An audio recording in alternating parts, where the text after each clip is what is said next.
讲到女性敢有继承技术工业的权利呢？本地技术工业条例原则上是由男性正做派下权，却因为社会变迁，要女性想要做派下权，成正实现。今日宪法法庭判决相关法条因为无保障女性的权利，涵盖范围无够，宣布部分来违宪。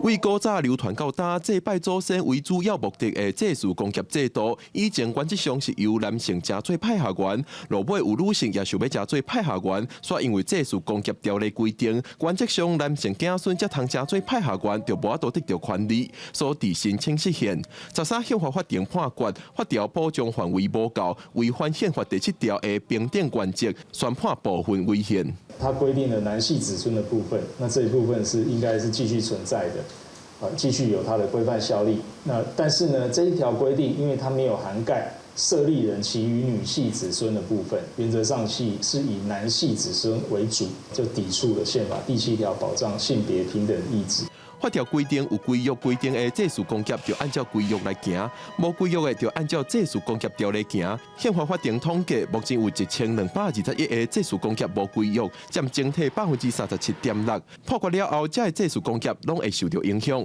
女系子孙的部分，那未列为派下原者，可以检具，为设立人直系血亲非亲属之证明，请求该祭祀工业列为派下原。